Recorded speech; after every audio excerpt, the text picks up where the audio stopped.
their version of the American Jobs Act.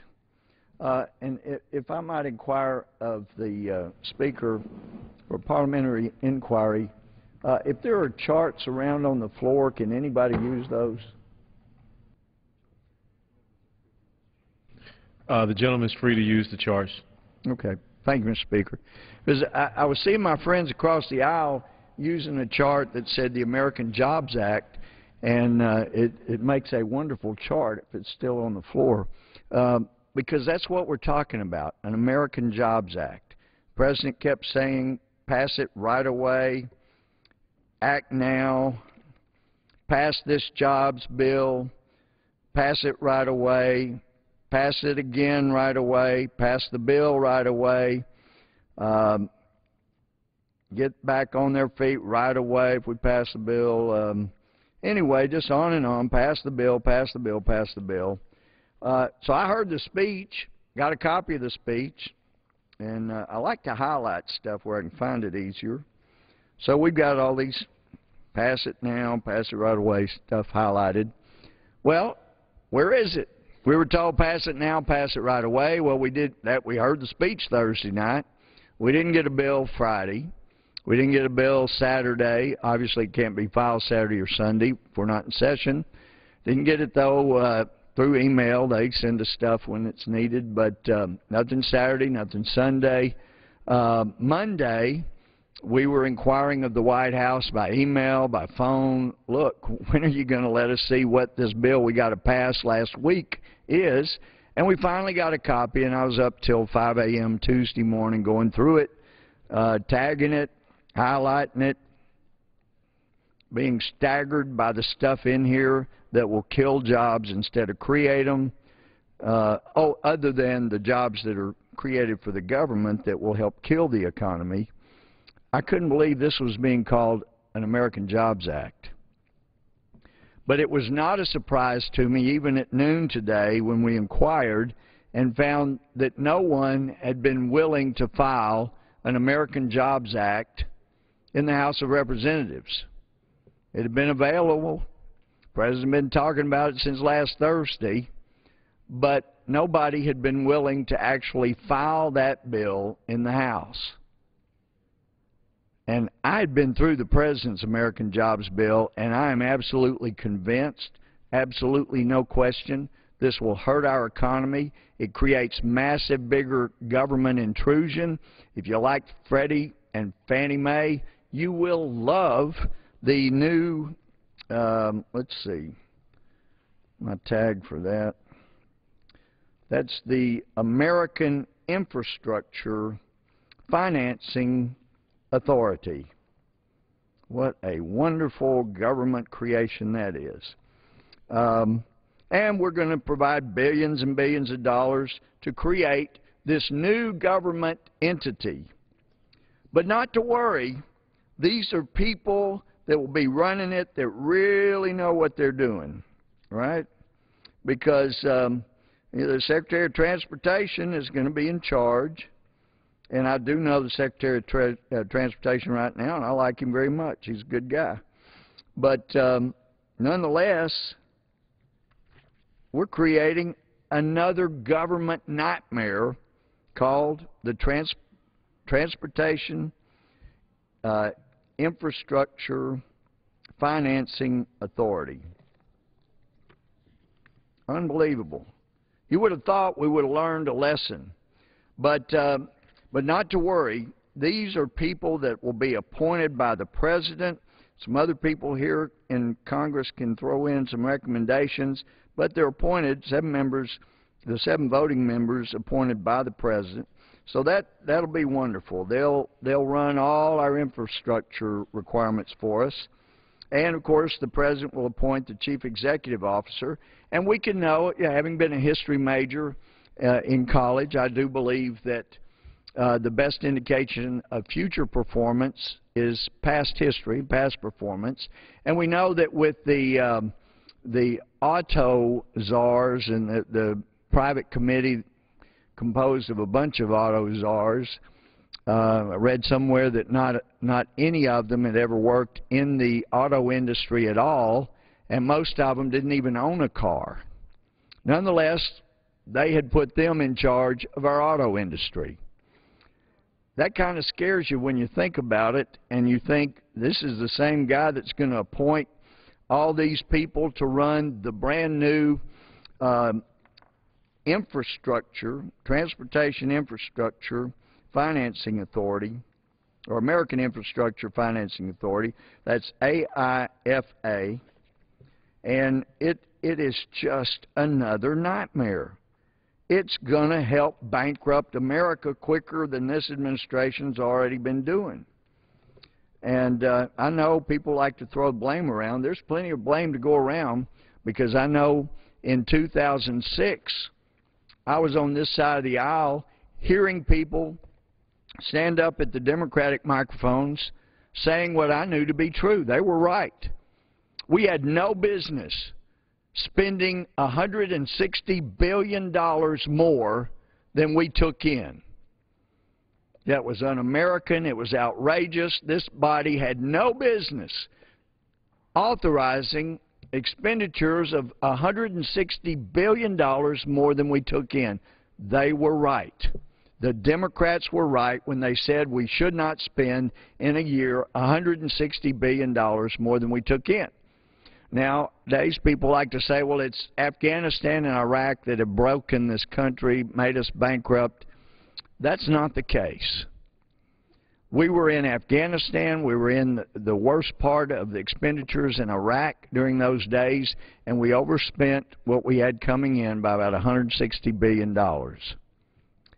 If anybody back then had told me that within 4 years, those same people who condemned this side of the aisle for overspending by $160 billion would be just fine with overspending by $1.6 trillion, I would never have believed it.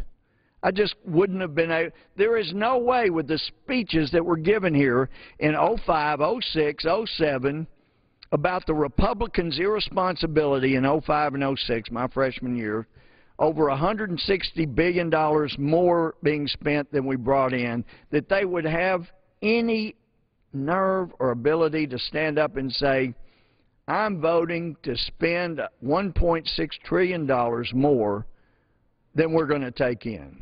I just didn't think, I wouldn't have believed that anybody would be willing to do that. Well, they have, and we as a country have. But I went through the President's bill, and yesterday I went through much of it, but there's a little more that needs to be said. For example, to illuminate the President's comments about he wants to go after the profits of big oil. And he does that in his bill, we were told. He was going to fix it for big oil. Well, I was a little cynical. I was a little leery, because I've heard the President call the Wall Street executives fat cats. He's called them names, said we shouldn't be letting them do that. We ought to go after them, that kind of stuff. And yet I knew that while he was calling them names, at the same time, his governing made sure that entity like Goldman Sachs made more money than they've ever made in their history. They should have had to file for bankruptcy. Instead, now they're making more money they've ever made in history. And this President is presiding in such a way that it's bad for America, but Wall Street is doing great. And some would say that doesn't make sense, because we know Wall Street is mainly Republicans. But if you look into it, as the Heritage Foundation has, and my friend Mike Frank there has done the research, you find out that in essence, corporate executives on Wall Street, when you include their immediate family that donates with them, donate about 4 to 1, or donated about 4 to 1 for Obama over McCain. And Mike had said when he first saw that, he thought, wow, that's intriguing. It may be different from prior years, but as he checked on it, it wasn't that different from prior years' donations from Wall Street. Then you get to realizing, wait a minute, Democratic presidents, members here in this body, are constantly deriding these greedy, evil people on Wall Street, and yet they're generally given 4-1 to Democrats over Republicans. They're 4-1 Democrats on Wall Street in executive positions than there are Republicans. Well, no wonder. It starts making more sense that they would do much better under Democratic administrations, since it helps to know people in those kind of positions. But we were told by the President he's going after big oil. The provisions in this President's bill, it's at page 151, repeals the deduction for intangible drilling and development costs in the case of oil and gas wells. Now,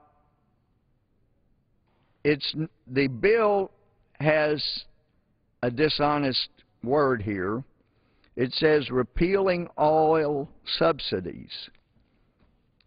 Well, a subsidy, you can look it up, Webster, wherever you want to, but the definition will basically be the same wherever you look it up. A subsidy is a grant or a gift of money. There are no grants or gifts of money. And there wasn't anybody that wanted to go after British Petroleum more than I did around here after when we found out over 800 violations or so, when all the other majors were having maybe 1 or 2 in the Gulf, and yet they were involved in crony capitalism, so the administration looked the other way over and over and over and over again until the Deepwater Horizon blew out. People were killed, you know, not only lives lost, but fortunes lost. The Gulf Coast was devastated, all because this administration and those inspectors that were sent, they looked the other way to all of this pitiful way that drilling was done because they were buddies. Crony capitalism. So, when you look here at what the President actually has in his bill, who it's going to help and who it's going to hurt, well, you see these deductions here that he's repealing. Repeal of deduction for tertiary injectants, repeal percentage depletion for oil and gas wells. Let's see, Section 199 deduction not allowed with respect to oil, natural gas, or primary products thereof. Repeal of oil and gas working interest exception to passive activity rules. I read through these, check with experts and find out, CPAs, people that do the tax returns for independent oil companies, and I was reminded this stuff basically applies only as deductions for an oil company that produces less than 1,000 barrels of oil. All of the majors that this President says he wants to go after and go after their profits and whatnot, they're majors. All of the deductions that he is trying to repeal, they're not going to affect, they're not really going to hurt the major oil companies. They're going to devastate the independent oil companies. That will be the result here. So he says he wants to go after the majors, but that's just not what he is doing in his bill. And I know that being a community organizer, he's not that well up on what he's going to hurt or what he's going to help, but the fact is there are figures that indicate American production activities are dominated by independent producers who drill 95% of the nation's natural gas and oil wells, accounting for 67% of total U.S. natural gas and oil production. That's the independent oil companies of America. 95% of the drilling, 67% of the production.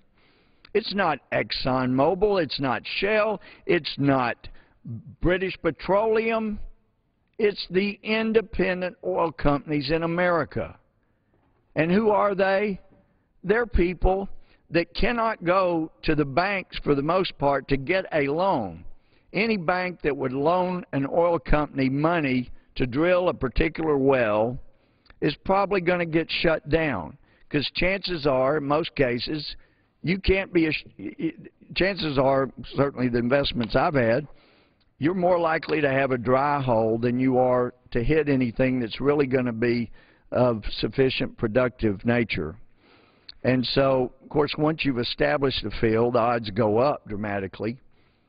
But most of these wells, when it's not an established field and it's just helping produce more from a known field, you can't get loans.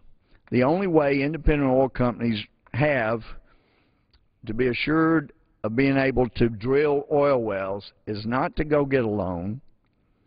And they also know that if they invest and pay all of the 100% of their own drilling, and they hit a few dry holes in a row, they're going to be bankrupt for so many of them.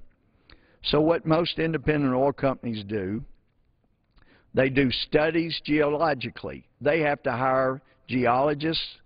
Most of the time, I'm told, they're independent geologists. I know a great number of those. They do great work. They'll study an area, and they'll hire landmen to come in and study who owns what interests in the minerals, who owns what rights that they're going to have to acquire in order to do drilling. And then they hire people that are involved in drilling. They're not like the majors where they've got all they need to go do all the drilling. They hire independent mud companies, independent wireline companies. They'll often have to have people come out and feed them, and if they don't, they're going to have people need to go eat somewhere. It is hard, nasty, 24-hour-a-day work. You don't stop 8 to 5. You have to do shifts because you can't afford to get somebody too tired for staying on the rig too long.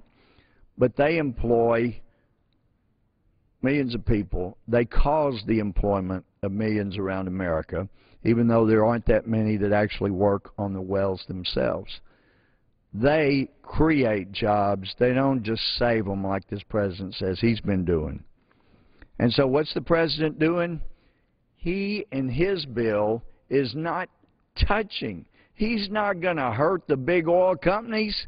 They're going to apparently do as well as his good friends at General Electric. So what we have seen is, if you're really friends with this administration, or to be fair, the parties in power, then odds are you're going to get your tax bills through, and you're going to be like General Electric, you're going to be like Warren Buffett, and you're going to be able to skate through without paying virtually any tax. And I love the way Art Laffer has explained it to me in his living room after a Sunday lunch one day last year. We talked about these taxing concepts. I just love the guy. He's so brilliant. He's charming, funny. But he sure got us out of a mess back in 1980-81 because he was the advisor to Ronald Reagan. President Reagan got elected. Art Laffer was his economic advisor. And many people have heard about the Laffer curve, because for people in government that want to maximize the amount of revenue to the federal government so they can spend more, how do you do it? Well, if you don't have any kind of tax at all, the government had no tax at all, then the revenue of the federal government would be zero on this end. If the government taxed 100% tax, it would be very, very quickly, nobody would work. Nobody's going to work to produce 100% revenue for the federal government unless the whole nation is enslaved. And God forbid that that will happen. So on two ends of the graph, you've got zero revenue to the federal government if it's 0% tax altogether. And on the other end, you have a zero revenue for the federal government if there's 100% tax. So somewhere in between, you reach the maximum efficiency for bringing in revenue to the federal government. If you tax too high, then you start hurting the amount of revenue percentage-wise coming in, and so you actually get less revenue when you pass that maximum point. Before that point, you can continue to raise taxes and actually increase revenue. Beyond that, the revenue starts coming down. So, as Art has described it, explained, you need to cut taxes 30%, and you'll get us out of this horrific doldrum of an economy. And I sure remember I was back at Fort Benning at the time, Fort Benning, Georgia, and things were not good. The military was not respected at all. And I liked Ronald Reagan a lot. Of course, when you're in the military, you can't say anything negative about the commander-in-chief, or you've committed an offense under the UCMJ. You can't criticize someone in your chain of command, including commander-in-chief. So we just had to bite our tongues, but we could see that Jimmy Carter was doing such damage to this country economically and in the foreign arena, and it was just tragic. I liked Ronald Reagan. He said he was going to be able to help bring down double-digit inflation, double-digit unemployment, and double-digit interest rates. And as much as I liked him, I recall telling my wife, Kathy, back at Fort Benning, I like him, but I don't care who the president is. There's no way a president could actually help do all that, really have that kind of effect. Well, he proved me wrong. With Laffer's guidance, taxes were cut 30%, and the economy took off. And because the economy took off and there were more jobs and unemployment dropped dramatically, and interest rates were able to come down dramatically. We had a 12.25% or something % loan on our first home in Georgia, just off post there at Fort Benning, and maybe been 12.75%. Some folks told me that was crazy, that was too high, but it wasn't long before interest rates, some places were going 18%. So 12 wasn't so bad. Well, now interest rates had come on down under Reagan, but it was Laffer saying bring down the taxes by 30% and you'll do a dramatic work on creating a better economy. And I love the story that Art Laffer tells about getting a call from President Reagan. President Reagan said, "Art, great news. You know, we got your tax cut."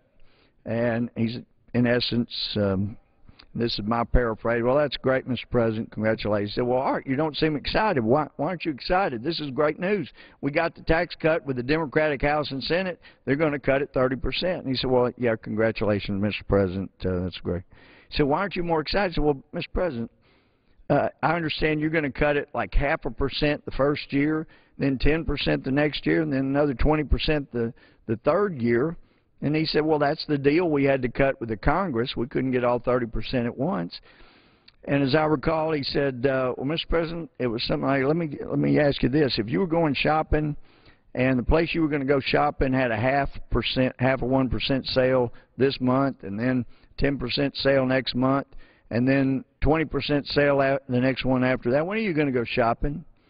And he said Reagan was quiet for a while and then finally said, "Are we going to have a couple of bad years?" And he said, "Yes. Now it's going to be 3 years before the economy heals. We could have had it this year." Well, President Reagan got the best he could in 81, 82, and those were not good years. 83, the economy surged, and more money was brought into the coffers. Problem, though, the Democratic Party got so excited controlling the House and Senate. Reagan and Laffer had set up such a situation here. There was so much more money now coming into the coffers, the federal revenues, they started spending like never before. And they can blame Reagan, but the Constitution makes very clear Congress spends the money. And so really this year we're still working off of what Congress did or didn't do last year under Speaker Pelosi. Next year, beginning October 1st, will be the first full year we're back as at least Republicans being in control of one house. So I think it's very, very important what we do to try to generate jobs. And when you know that these provisions are going to devastate independent oil companies that do 95% of the drilling in continental America and won't hurt Exxon, British Petroleum, and in fact, because 95% of the drilling will not get done in the continental United States, and I guess that's why the President was trying to do this, They apparently don't like drilling. They don't like mining. They don't like any of this stuff occurring on our soil. They'd rather it go somewhere else where they pollute a lot more. But anyway, we're talking millions of jobs will be lost because of the devastating effect of destroying independent oil and gas business. And all of that, when we've gotten such great news over the last few years, we went from having basically no natural gas reserves to having 100, some say 200, some say 300 years of natural gas reserves. If we start, some fleets of trucks are starting to convert to natural gas. If we converted cars and trucks, you can't order them from Detroit yet, that come equipped, as I understand it, with natural gas. You can get them done after they leave the factory. But, boy, if we started getting natural gas vehicles like some of these fleets have done, well, travel is a lot cheaper. You don't have the pollution you do with gasoline. It burns clean. You do have CO2, so look out. We're going to grow more plants because plants have to have CO2 in order to have photosynthesis in order to produce O2 as a byproduct from growing as a plant. So, gee, we use more natural gas, we may end up with more healthy plants. So that may be a difficult thing if people don't like green plants. But then couldn't help but notice that page 155, and I've read through here, you know, the president has some things like eliminating deductions. He says, oh, yeah, this bill is paid for. And, in fact, in his speech, he says, I want to read correctly. He told us back 2 years ago during his health care speech, if you misrepresent my bill, I'm going to call you out. So let me read what he says. He says, and here's the other thing I want the American people to know. The American Jobs Act will not add to the deficit. It will be paid for. That's what he said. And what he's counting on, what he references there, it's in page 4 of his speech, but it's on page 155. Yes, there are elimination of deductions. In reality, it's going to cost this government revenue. It's not going to create more federal revenue. It's going to cost jobs, fewer people paying as much income tax. That will hurt the federal coffers more. We'll have more deficit spending if we can't get that under control.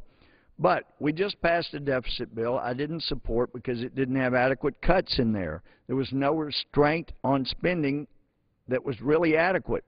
If you only cut $1 trillion over a 10-year period, and we all know, everybody in here knows, you can't bind future Congresses.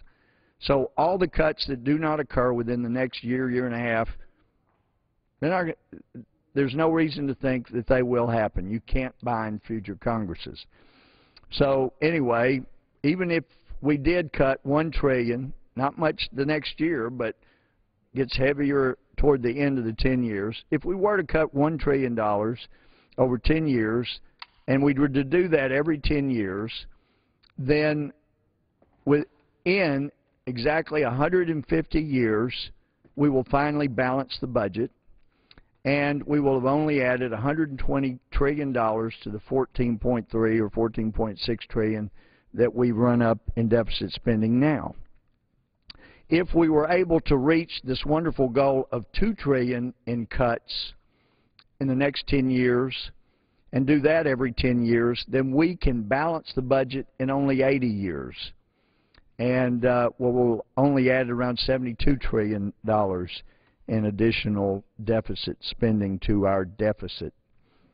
So the Joint Committee was charged, fined $1.5 trillion, though, find it somewhere between now and basically Christmas, the end of the year. And actually, we found out today they're really going to need to find it by the 1st of November. Well, this is how the president pays for his $450 billion spending spree, where we create the the American Infrastructure Financing Authority, a new Fannie and Freddie on steroids. We create a new massive government bureaucracy. The FCC wanted to have a fairness doctrine and control what people said on the airwaves. They want to dictate everything that gets done in the media on the airwaves, but they were realizing more and more people are going to broadband and less to the airwaves. They're losing control of things. So the president addresses that. It's not a job bill in the private sector, but he creates a brand new authority, government entity. Well, it's actually, he describes it in his bill as a private nonprofit group. He appoints the directors, of course. And it's called the Public Safety Broadband Corporation. Wow. It's going to kill the private sector, but more government jobs. Good news there. And here's the pay for. We had a drum roll, Mr. Speaker. We could ask for it. But the Budget Control Act of 2011 is amended by striking $1.5 trillion that they have to find in cuts in the next month or so, and inserting $1.95 trillion in cuts. That's it. Magically, he just found $450 billion in cuts, but it's because he told the super committee, go find this extra money. What a great revenue-enhancing deficit spending cut that is. This bill's a disaster. It sets up a program that will allow people who have their hours reduced by 10% to start collecting unemployment compensation. It allows or it requires state agencies to start mandating that those employers involved certify that even if they cut an employee's hours, they're going to still have the same health care benefits, retirement benefits, which means, and I talked to some employers today about it, they said we'll have to give up providing health care and retirement benefits because we need the flexibility. If we're all taking a cut, then let's take a cut. And I want to challenge my own Republican leadership, Mr. Speaker. Most of America is not even aware that this year we put our mouth where our money is. And we actually voted to cut our own budgets by 5%, and next year we're cutting our own budget by 6%. Well, we haven't done enough with that. And I would challenge our own leadership, and I hope that we'll seize the day, seize the moment, and be able, because we would have the right to do this, since we're cutting our own budgets, and America doesn't know that, but we are. Okay, all federal government, here's the deal. We're cutting our own budget in Congress by 5% this year, 6% yes next year, and we're doing it to every department in the country. We have the moral authority to do that. Since we're cutting our own, we should do that. Let's get spending under control. But the president uses apparently Rahm Emanuel's old philosophy about don't let a good crisis go to waste. So he's got this 155-page bill that he finally made available Monday night, but nobody has filed here in the House. We need American jobs. We need American jobs now. I'm convinced that if we eliminated the corporate tax altogether, you would hear a gigantic sucking sound, I believe Mr. Pro used to say, of manufacturers leaving other countries and flocking back to America, making more income than they had in the past, because for the first time, I know Donald Trump's a sharp man. He's made a lot of money. He's advocated that we put a 25% tariff on everything we buy from China. And if you study the situation and understand the treaties, I don't like most of them, but if you look at what we've done, if we set a 25% tariff on everything America buys from China, we have violated a number of contracts, agreements. There's penalty phases to that. We start a trade war. I don't think China wins, but I know we don't either. I don't think anybody wins a trade war that would start. So inspired by Donald Trump saying, why don't we put a 25% tariff on everything we buy from China? And I've talked to Art Laffer. He likes the idea. He's got some other alternatives as well. But one of them is you eliminate the corporate tax altogether. Then, and I really think it's one of the most insidious taxes in America, because people have had to be sold a bill of goods to believe that you won't have to pay it. We're going to make these evil, greedy corporations. And I will admit to you, sometimes unions are very helpful because greed does take over. But the thing is, you eliminate the corporate tax, who's been paying that? The consumers and lower wages in those corporations. In some cases, there's studies that have indicated that. But it's the consumers that have to pay the corporate tax. If a corporation doesn't pass that tax on, they can't stay in business.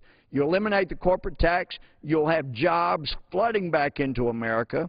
You'll have more people paying income tax, and the Laffer curve won't be zero taxes on this side with zero revenue. It'll be zero corporate tax, but it will be, even at the same tax levels, you will have dramatic increases in the federal revenue because so many more people will be employed, things will be going well, and the economy will have a jump start like we've never seen before. So, after nobody else would file an American Jobs Act as the President proposed, and having examined it over and over in the last couple of days, having checked today at noon to see if anybody had had the nerve to file this disastrous bill that will kill jobs, run up the price of gasoline and oil, make everybody's life more miserable, more government intrusion into broadcast, more government intrusion into financing things, not Fannie or Freddie, we've still got them around, but a new infrastructure financing authority. I realize this is a disaster for America, so I filed not a 155-page bill, but actually a 2-page bill today, about 1:20, and it says to amend the Internal Revenue Code of 1986 to repeal the corporate income tax. Be it enacted by the Senate and House of Representatives of the United States of America and Congress assembled. This act may be cited as the, quote, American Jobs Act of 2011, unquote. It repeals the corporate income tax, repeals alternative minimum tax, and there'll be so many more people paying income tax, people will not believe the kind of money that will flow into the federal government. Not that that's a good thing. But we can at least pay down our debt if we're responsible, and I'm so excited about the Tea Party's getting people from all races, all walks of life in the Tea Party. The one thing they seem to have in common is they're paying income tax, and they're tired of carrying half of the country on their backs. So this is a start, I believe. It is a jobs bill, and you will see jobs flood this country, and we'll get on track. Speaker, how much time do I have? You have about 3 minutes, sir. All right. Well, thank you. In the few minutes I have left, let me just tell you about a man that's probably had the most influence on my life behind my father. His name was Sam Parker. There have been wonderful men in my life, women in my life, teachers in my life that affected me. Sam Parker was hired by the Mount Pleasant School Board in 1952 to be coach and to teach history. He was the head coach of the Mount Pleasant Tigers football team. And in 2 years' time, in 1953, he had led them to being undefeated after the first 9 games. He turned the program around. He was a devoted Christian, belonged to the Methodist Church there, started teaching Sunday school. His wife, Noreen, was the librarian at the junior high. And after 9 games, we went to play Sulphur Springs. And people were saying this looks like the best team in 3A in Texas. They very well could win state. They went to Sulphur Springs. Some of the teams told me it was their fault. They didn't take it serious enough, and they lost by 1 touchdown. And that was Friday night. Monday morning, the school board fired Sam Parker. And then he and his wife had a tough decision. They believed that God had called them to Mount Pleasant to plant their roots, invest their lives, and change America from that small place. Well, he did the unthinkable. He stayed and taught American history after being fired as head football coach. And 7 years later, I met him in the park recreation program he put on for young kids in the public park down there each summer. I worked with him one summer as a teenager with the kids. He taught more kids how to play baseball in Mount Pleasant during those years than anybody else in town. He was my scoutmaster. He had a troop there. He was my scoutmaster through my becoming an Eagle Scout there in Mount Pleasant. And he taught me American history. He continued to teach Sunday school. The man that coached 2 years at Mount Pleasant High School changed Mount Pleasant in an incredible way. He was still alive in 1991 before he died. They renamed the football field Sam Parker Field. He taught me American history. He served in World War II. He loved this country. His son was my best friend, still dear friend. Those are the kind of people that have changed America. Those are the kind of people who are the reason we have been blessed like we've been blessed.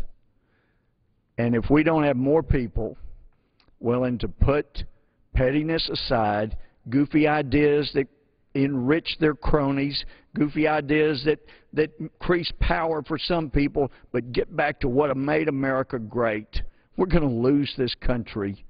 And we, as Ben Franklin said in 1787, we will become a byword down through future generations because we had the greatest country ever given to mankind, and we became irresponsible and lost it.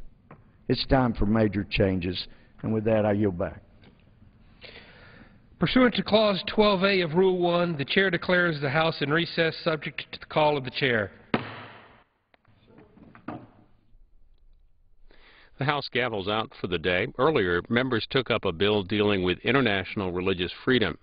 The Chamber also passed, mostly on a party line vote of 232 to